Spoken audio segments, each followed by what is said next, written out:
point is, ladies and gentlemen, that greed, for lack of a better word, is good. Greed is right. Greed works.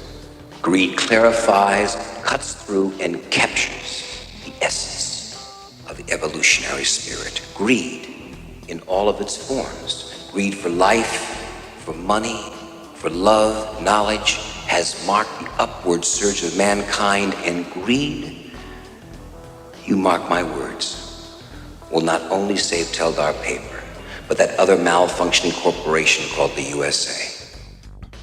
That, of course, is an excerpt from Steve Mnuchin's speech at CPAC this year. No, it's not. I'm just kidding. It's Gordon Gekko, who we thought was a fictional character. Oh, how naive we were. So we're going to be talking, however, not about Gordon Gekko, not to the best of my knowledge. We are, in fact, going to be talking about a real live bank. Specifically, our guest today is David Enrich, the business investigations editor at the New York Times.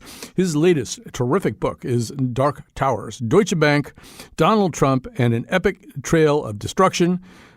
David rejected my alternative title, which was How to Corrupt a German Bank. Answer, let American bankers run it.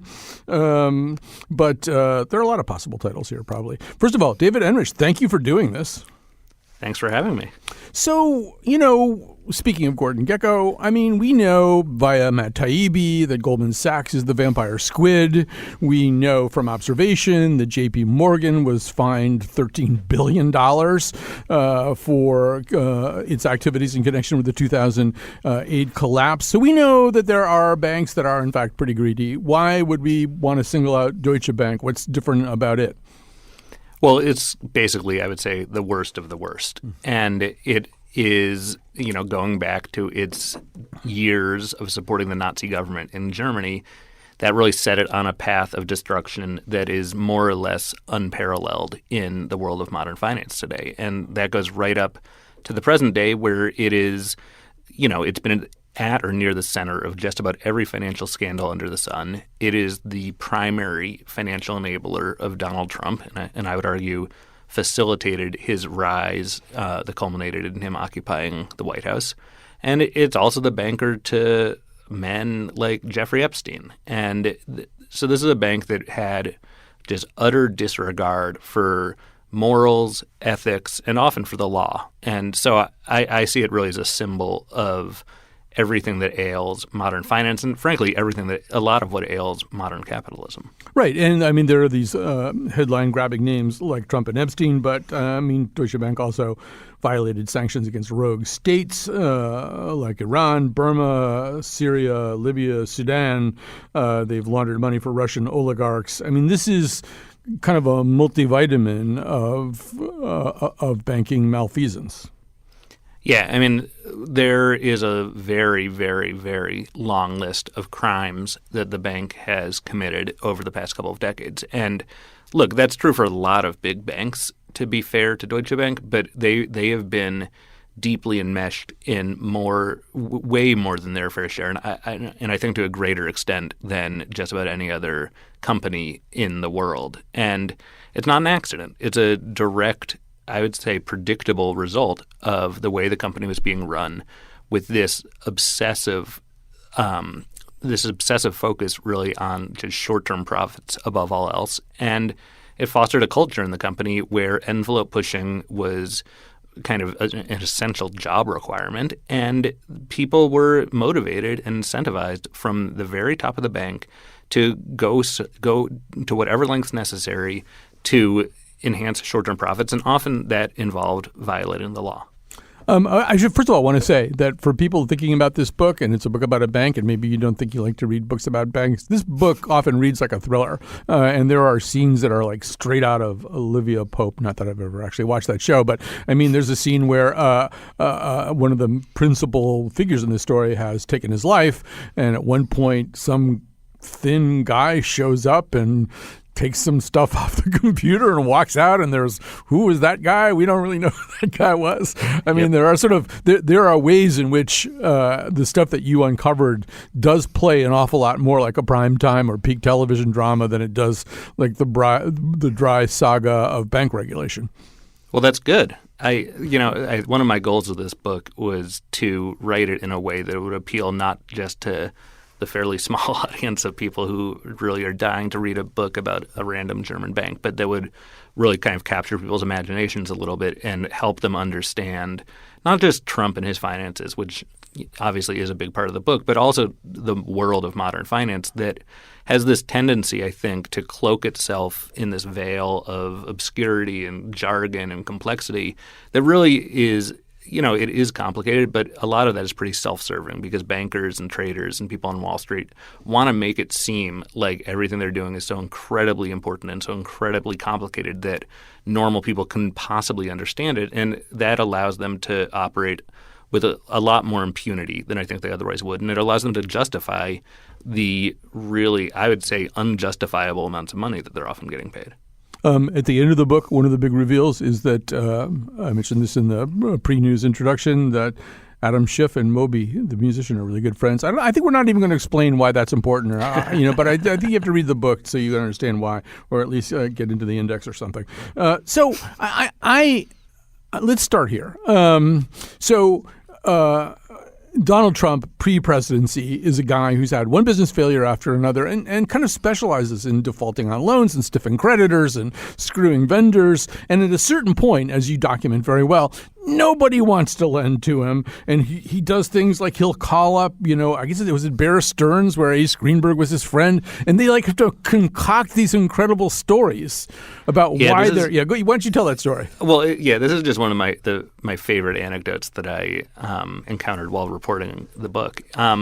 So the story goes like this. This is, I guess, in the mid-1990s, and Donald Trump has a good personal relationship with one of the top executives at Bear Stearns, a guy named Ace Greenberg.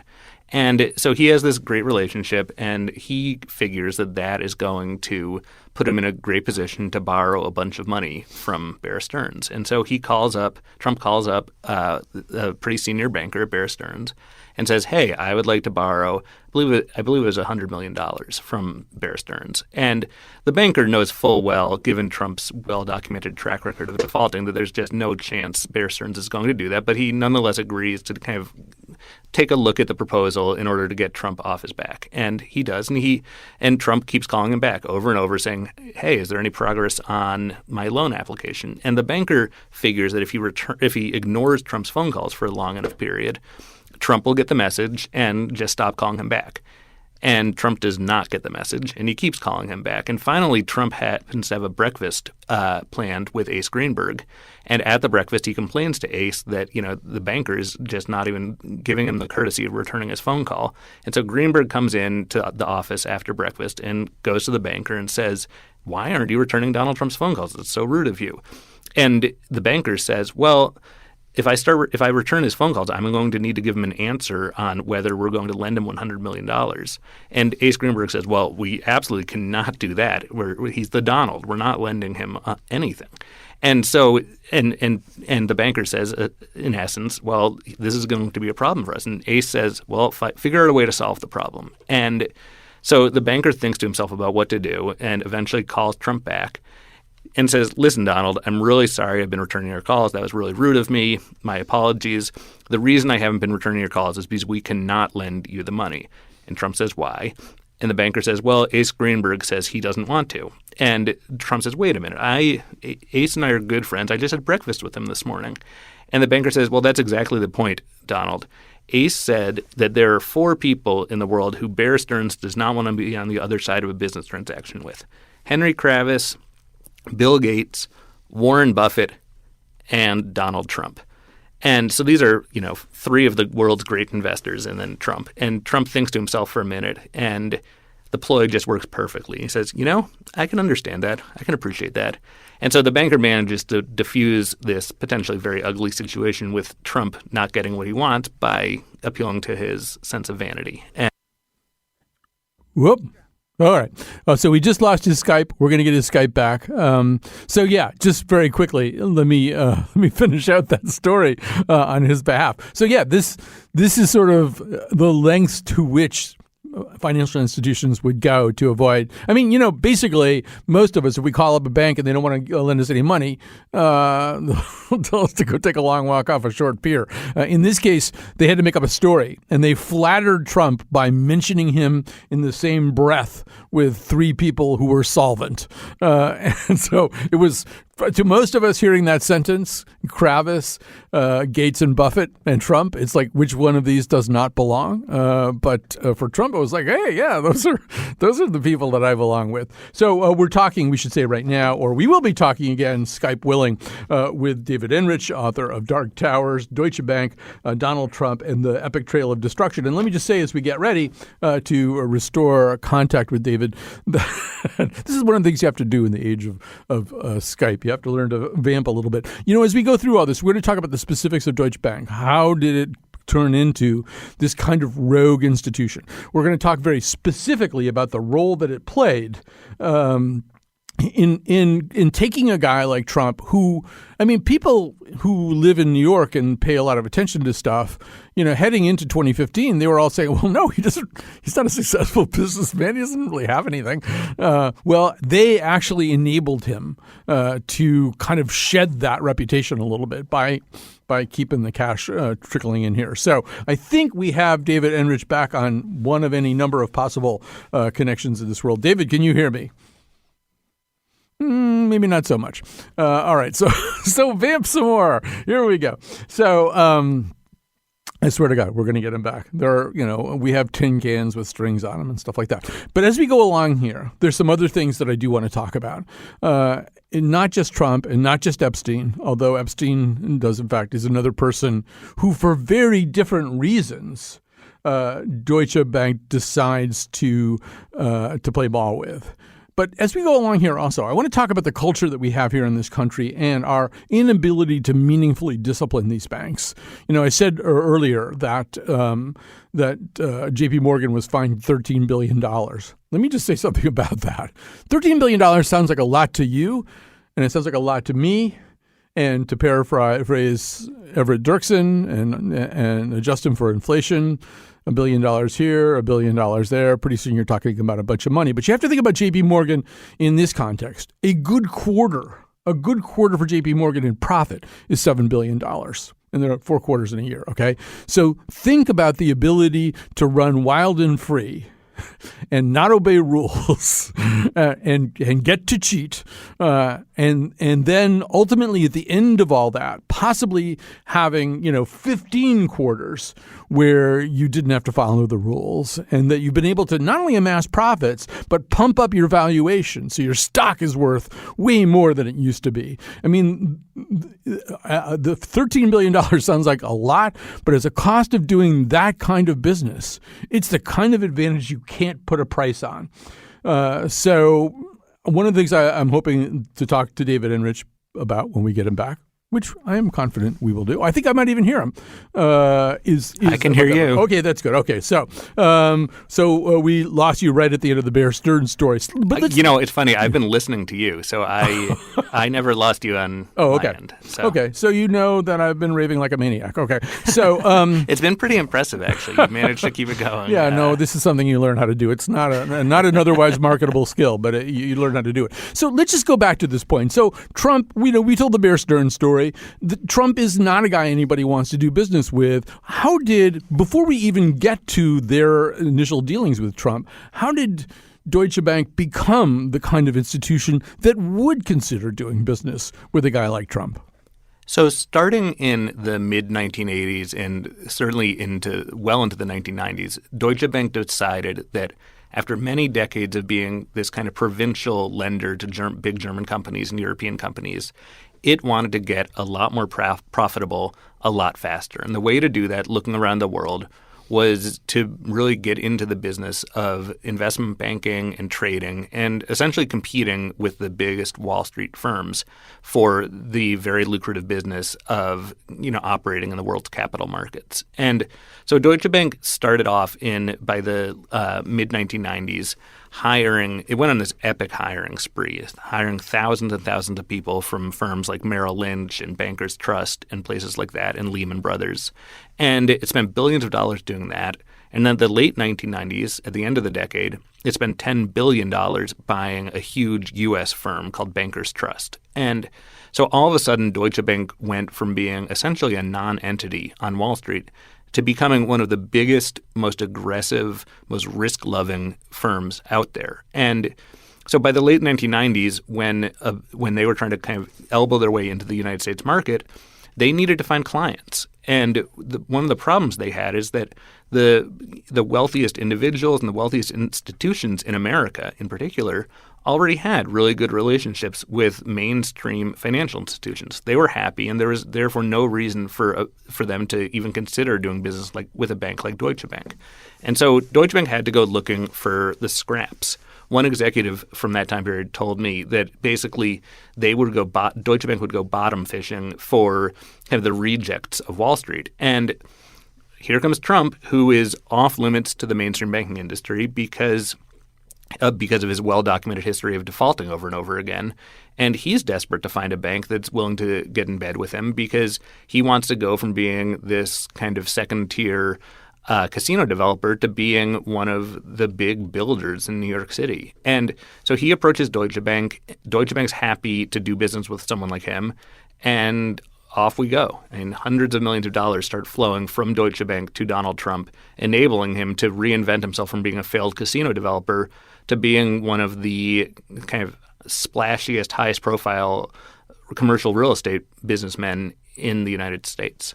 It seems to me, reading your book, one of the things that I learned, at least I think that I learned from reading Dark Towers by David Enrich, our guest. This is Deutsche Bank, Donald Trump, and the epic tale of destruction. One of the things that I took away from it, but you can tell me whether I'm getting it right or not. It seems to me that in any large bank, you have a bunch of people who are effectively driving revenue for the bank by making loans. So they're essentially marketing loans. That's their job. The bank's doing well if there's a lot of money in play. But there's also, in a big bank like this, risk assessment people and compliance people whose job it is to think about reasons why this might not be a good idea. And that one of the things that Deutsche Bank did, and I don't know how much more lopsidedly they did it than a lot of other banks, is to marginalize the second group of people, to have it be the case that their voices just didn't reach the level of amplification of the guys who were gung-ho about making the guys and women, I should say, significantly women, about making these loans. Well, yeah, that's exactly right. And those people, the people who had a tendency to say no or to raise questions or to be conservative, were systematically silenced and in some cases punished throughout the bank over a long period of time. And this was a direct result of an edict that was issued by the bank's CEO in the early 2000s when he set these extremely high targets for the profits that the bank needed to achieve in a very short period of time. He essentially wanted profits to go up by about 500% in a 2-year period. And look, that's a hard threshold to hit, but if you're going to try to hit it, it's obvious how you do it. You step on the gas in every single business that has a high profit margin, and you stop spending money on anything that is not absolutely 100% essential. And so one of the things that and that trickled down, it didn't trickle down, that flooded down through the ranks of the bank. And so people who had long-term relationships with corporate customers, for example, that would, every year earn the bank maybe 10%.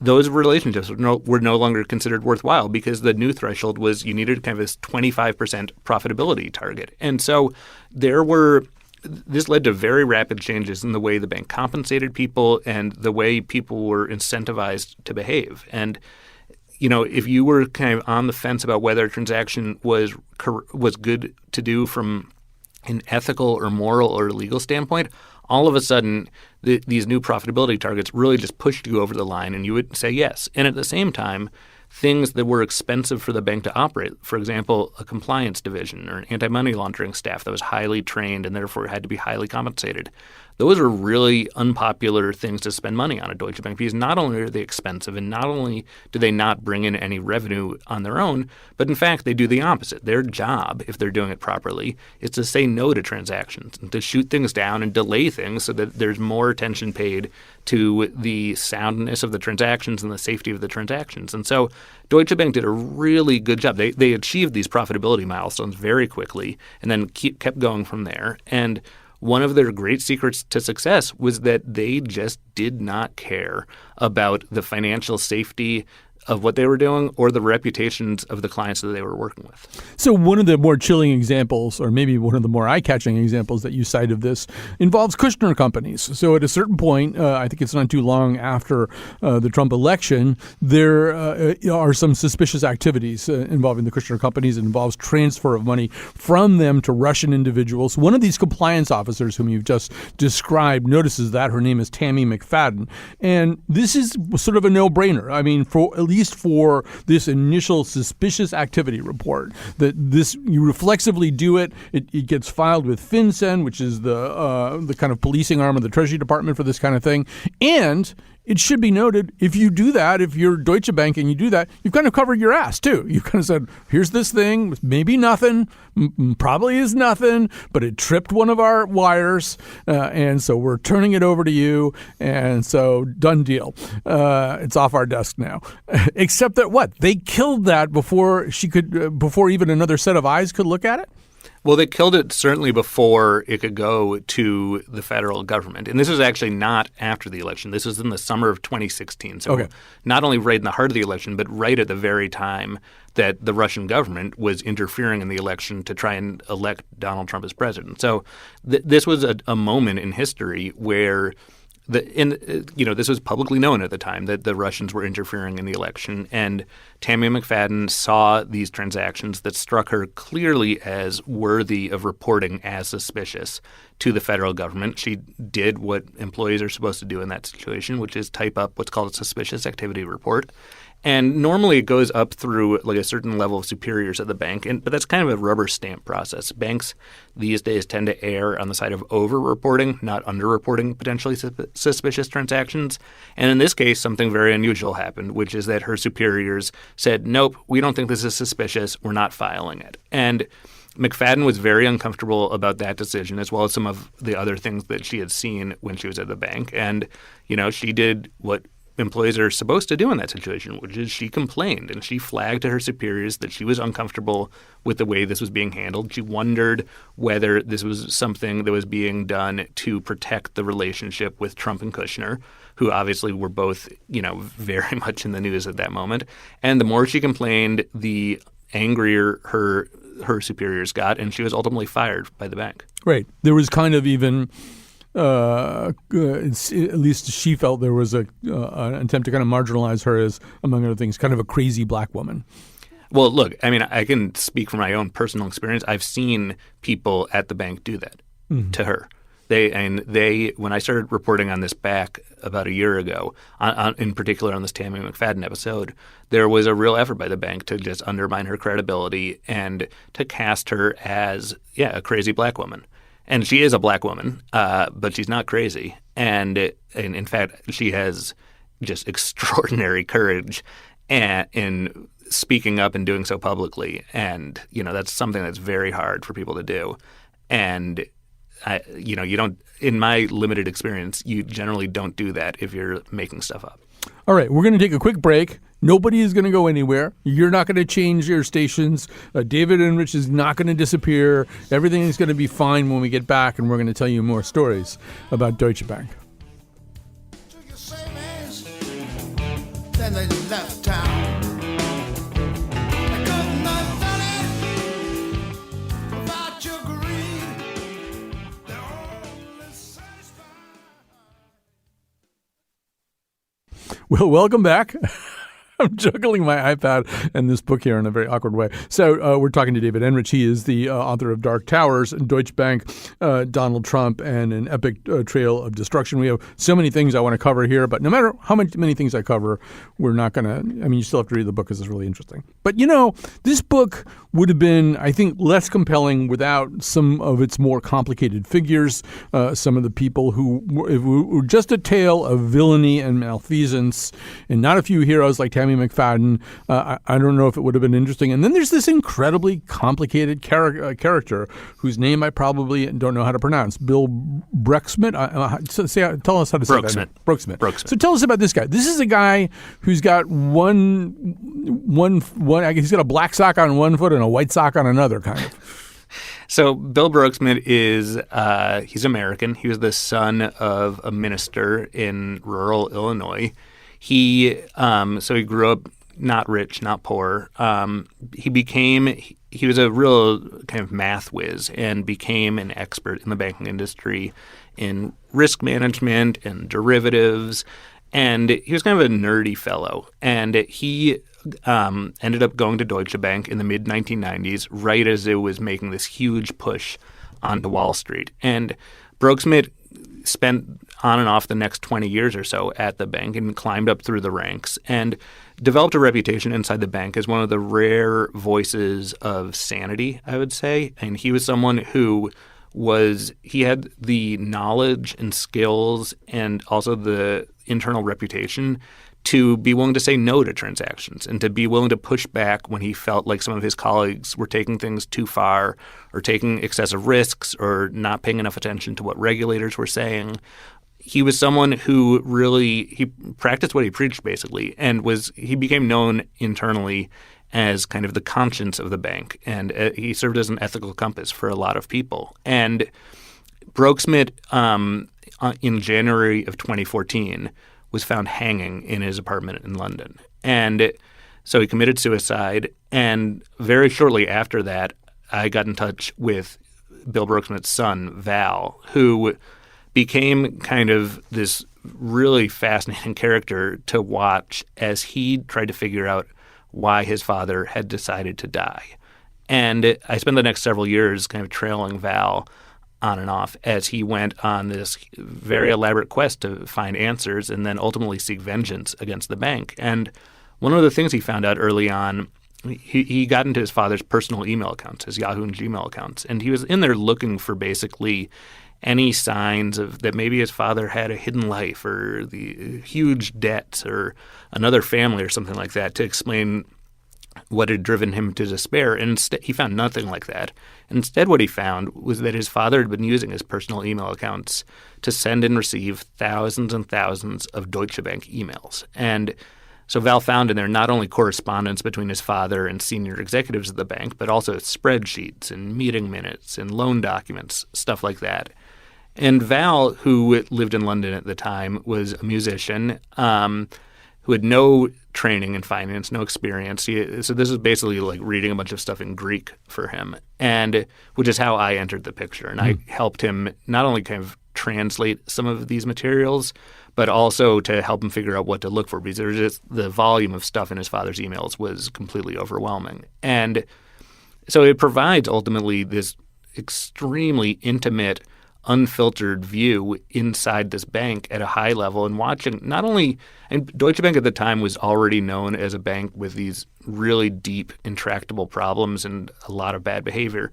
But this showed that not only were those problems even deeper than people had realized, but there was someone inside the bank at a senior level who was fighting to try and curb some of the excesses and wrestle the bank back under control. And most of the time he ended up failing because he was just overwhelmed by a bank that had a culture that was just hell-bent on excess and it really had no regard for ethics or the rule of law. And so Bill Bruxmit, as well as his son Val, become these really, I think, interesting vehicles to view kind of this horrible arc of Deutsche Bank through. And both of them are really complicated people, and I've tried to kind of show them warts and all, which is not always pretty. But and Val has provided a real public service, I think, by helping get all of these documents in the public domain in a way that it really provides this extraordinary, very rare glimpse inside the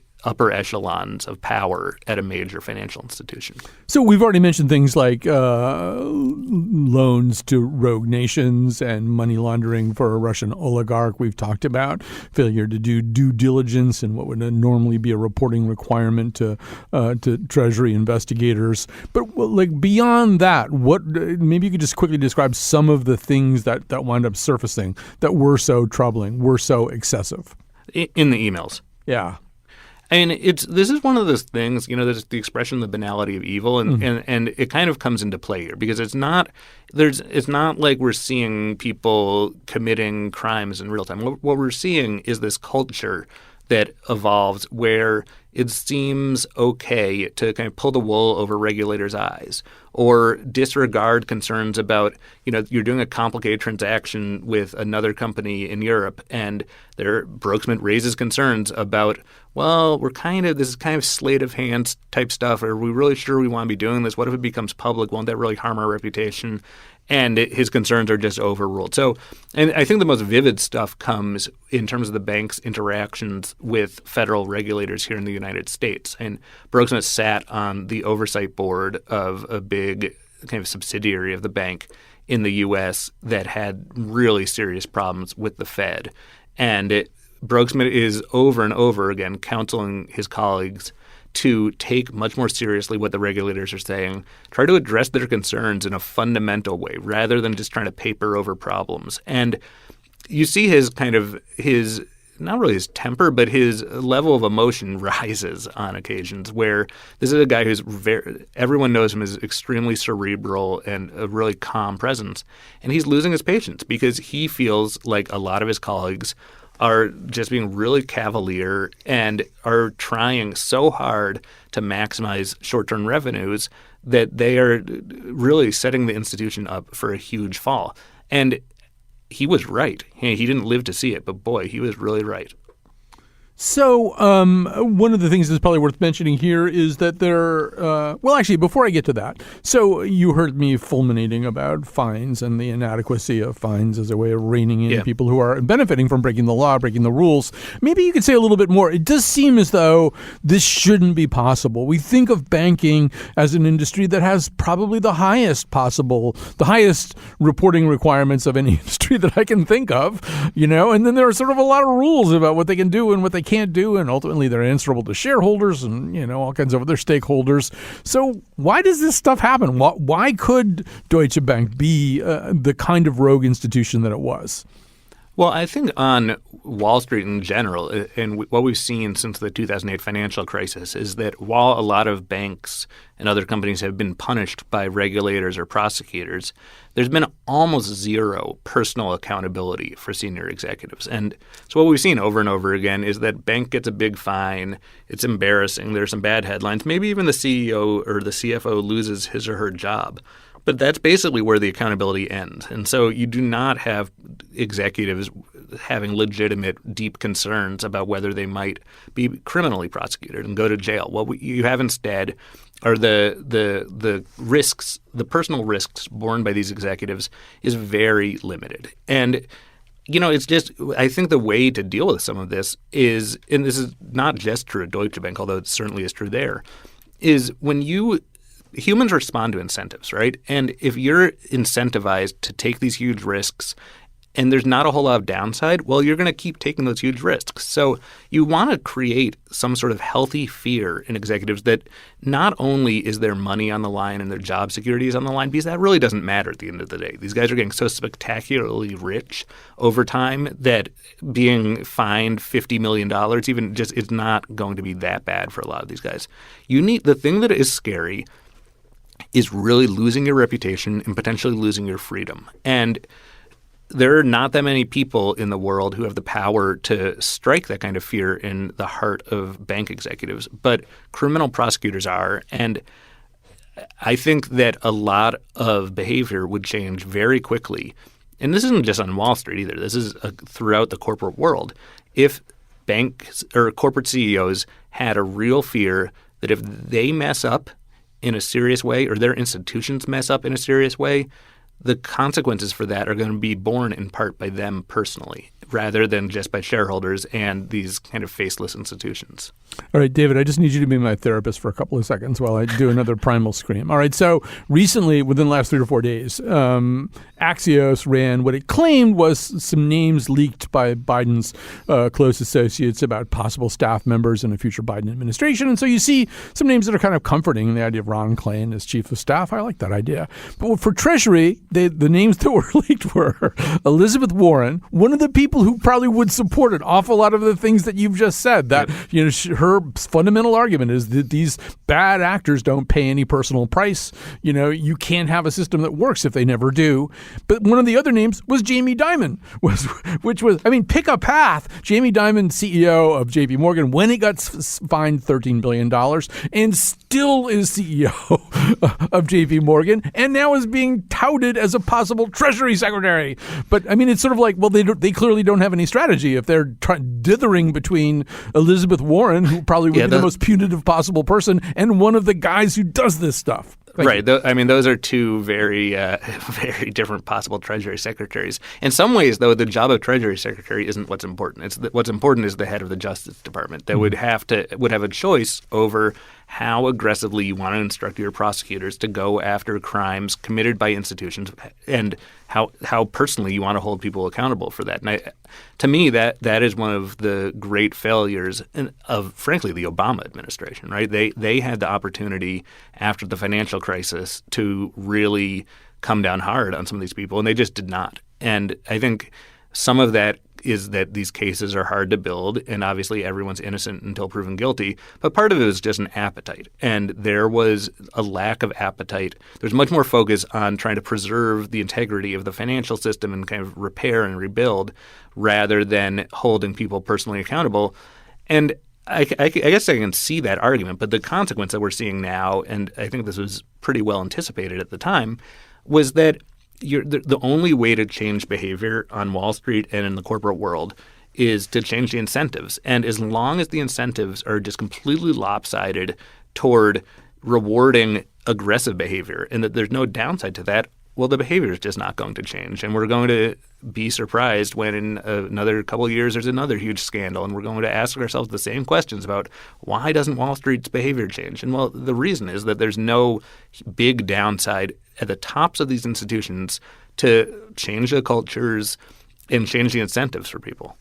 All right, we're talking to David Enrich. His book is Dark Towers, Deutsche Bank, Donald Trump, and an Epic Trail of Destruction. Still have a couple more topics I really want to get to. One of them is the aforementioned Jeffrey Epstein. Another is the Supreme Court case that could materially affect our access to some of the relevant records about this stuff. So let's take a break so we'll have time to get into both of those things. Absolute control. Absolute power. I don't have any power. I need power. So you're offering us a chance to short this pile of blocks. How? With something called a credit default swap.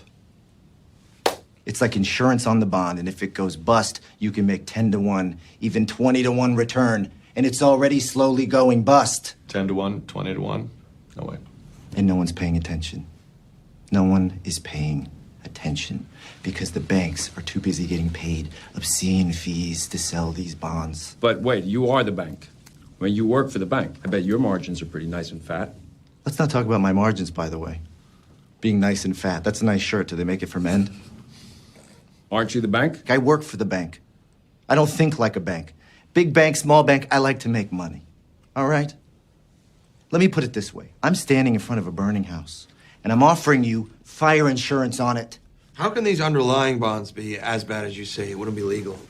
Nobody knows what's in them. All right. That's, of course, Ryan Gosling playing, I believe, actually a Deutsche Bank officer in the movie The Big Short. Here with us is David Enrich, author of Dark Towers, Deutsche Bank, Donald Trump, and an Epic Trail of Destruction. So Yeah, with the time that we have left, first of all, we've talked quite a bit about Donald Trump, but another big name here is Jeffrey Epstein, although the reasons for getting involved with Jeffrey Epstein are kind of different, maybe even 180 degrees different from the reasons for getting involved with Donald Trump. I mean, as I understand it anyway, one of the reasons they liked Epstein was he did pay them back. Well, Epstein, look, the bank, Deutsche Bank was magnetically attracted to anyone that they could do business with that had a bunch of money. And often the types of people that they had access to were people who were essentially off limits to the rest of the banking world. And so Trump and Jeffrey Epstein had that in common. And Epstein was convicted of sex crimes in 2008. J.P. Morgan stuck with him as his bank for almost 5 years after that. But eventually even J.P. Morgan got kind of cold feet and got disgusted with this guy because it was well known on Wall Street and elsewhere what Epstein was up to. And so J.P. Morgan cut its ties with Epstein, and Epstein needed another bank. He needed to borrow from a bank. He needed to have a bank manage his assets. He needed a bank to help him move money around the world. And you know where the story is going. Deutsche Bank goes where no other bank is willing to go and establishes a very fruitful relationship with Epstein that lasts, by the way, up until early last summer, right before he got arrested and charged with sex trafficking. So Epstein, in a lot of ways, and everyone's, I think, rightly focused on Donald Trump because he's the president. But in a lot of ways, the relationship with Epstein, to me, is almost more potent as a symbol of everything that's wrong with Deutsche Bank. And this is a guy who there was no good argument in favor of doing business with him from a moral or ethical or even a legal standpoint. This is something that was driven by pure greed at Deutsche Bank. And they didn't stop to think or didn't care that the activity that they were facilitating was really bad for the world. And there were real human victims here. And they just tossed aside concerns like that,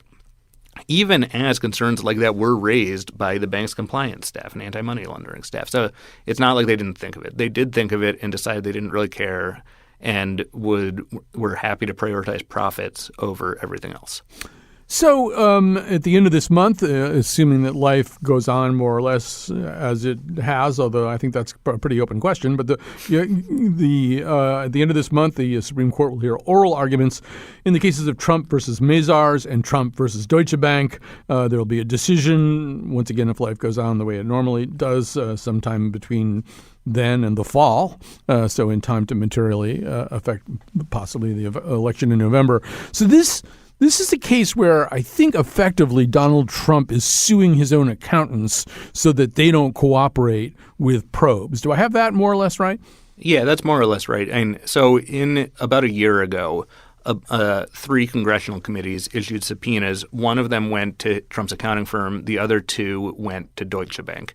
And the subpoenas sought Trump's tax returns, all of his financial records, his loan documents, and any internal records that the bank had related to things like money laundering concerns, stuff like that. And basically, as soon as the subpoena was issued, the Trump family sued Deutsche Bank and sued Mazars, his accounting firm, and basically suing them to block them from complying with these congressional subpoenas. And those cases have now been winding their way through the federal court system ever since. And the outcome in these lower federal courts, both the district and appeal courts, have been unanimous, which is that Deutsche Bank and Mazars both do need to comply with the subpoenas. But the Trump family has appealed to the Supreme Court, which will be hearing oral arguments in a few weeks. And a decision is likely, I think, by June, in fact. And look, I mean, it's anyone's guess how the Supreme Court will rule, and I'm not in a good position to handicap that outcome. But if the court upholds all of these lower court rulings, it will mean that Deutsche Bank will basically be complying with these subpoenas and handing over these reams of documents to congressional Democrats sometime over the summer, right in the heat of the presidential campaign. And Deutsche Bank has these materials compiled. They're ready to go. And so it's just a question of essentially hitting a button inside the bank when they're ready to send them over. And so it's an enormous question before the bank and the White House what's going to happen here in the Supreme Court, because Trump has been fighting tooth and nail to keep his financial secrets secret. And if the court rules against the Trump family, they will be in the hands of his bitter political enemies, who I imagine will make this stuff public sooner rather than later. Right. So there are various things that reporters like you have been trying to track down. Even though this book is marvelously reported and documented, there's still like all kinds of mysteries here. Yep. I think there was a claim at one point that a Russian actor of some sort might be actually guaranteeing some of the Deutsche, like one of these big questions. Why would Deutsche be loaning money to a guy like Trump who's not a good credit risk? Well, if there were somebody in Russia guaranteeing the loans, that would explain a lot. I assume that's the kind of thing you would like to know that could conceivably emerge from these lawsuits. Yeah, I mean, that's one of about a zillion things that I want to know. I mean, I think that theory is based on, like, I've spoken to dozens and dozens of bank executives about this, and I have not heard any indications to suggest that that particular rumor is true. But it might be, and I unfortunately lack subpoena power. So look, the answer to that could be in there. But I think there's a lot more stuff. That's kind of a long shot, and I think there is a lot more stuff that is much more likely to be very revealing about Trump's finances, where he's getting his money, what he's been doing with his money, his foreign business partners, concerns that employees had about him or his family members or his businesses laundering money. I mean, there's a lot of stuff in here. And look, what we know, we don't know what it's going to reveal. We don't know how big or how damaging any of these secrets might be. But what we do know, beyond any shadow of a doubt, is that Trump personally has been fighting extremely vigorously to keep this stuff secret. And that's not the behavior of a man who has nothing to hide here. And it just isn't. If there was nothing to see here, you would imagine he would have just put this controversy to rest a long time ago by releasing his tax returns and not engaging in a very expensive, very long-term legal battle with these congressional committees. So I think it's a safe bet that there's stuff in here that is not too good for him, and that's why he is fighting so hard to prevent it from coming out. You know, we only have about 2 or 3 minutes left, David and Rich, but we're having this conversation in the middle not only of coronavirus fears, but the market reacting convulsively to coronavirus fears. And, you know, we've been through – I remember at the time when a lot of the stuff about credit default swaps and derivatives were really coming out, and the average schmuck like me was begin to understand this. And right in the middle of that, I read about – I can't remember who was – I think it might have been Goldman Sachs. They were packaging up life insurance policies as derivatives. I was thinking, well, they have not learned anything. They have not learned any lesson whatsoever. They're just going to do all this stuff all over again. They're just going to do it with something else instead of shaky Florida mortgages. So I don't know. I mean, are these kinds of underlying weaknesses things that you now worry about, knowing all the things that you know and seeing the stress and strain that's even less amenable to kind of TARP types of remediation, because coronavirus is an irrational thing that doesn't want to obey any orders.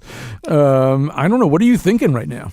I mean, what I'm thinking right now is that there's a lot of fear out there. And I think the kind of $1 trillion question is probably ultimately how warranted those fears are and how much, if they're not that warranted, how much those fears just really result in real world damage to the economy. And I don't know the answer to any of these things. And no one does. And markets hate uncertainty. And there's just nothing but uncertainty right now. And people are scared. And I'm in Midtown Manhattan right now. And the streets are not deserted, but they are a lot emptier than usual. And it's very easy to see how those kind of individual behavior changes have a really significant effect on the overall economy. People aren't going to restaurants. People aren't going to Broadway shows. People aren't traveling. They're not going to conferences. They're canceling vacations. And it's very easy to see how this kind of snowballs into a pretty serious economic downturn, which is obviously bad news for everyone, including investors. And for anyone who has a job and is looking to pay their bills, that is not good. The only winners here are people who are trying to refinance mortgages. So. All right. So on that lovely and uplifting note, we have to stop. But David Enrich is the author of Dark Towers, Deutsche Bank, Donald Trump, and an Epic Trail of Destruction, finance editor for the New York Times. And it's been a terrific conversation. Thank you very much for having it. Thanks to Betsy Kaplan, our excellent senior producer, and Kat Pastor, who is weathering us. We have stormy skies here. We're being buffeted by technological winds, but we managed to get the show done. So thanks, Kat. Thanks for doing that. Thanks to Gina Matruda for whatever he did something. I can guarantee you that's one of the reasons we're still up here in the sky right now. And to Khalil Rahman, our intern, as well. I'm still teaching at the high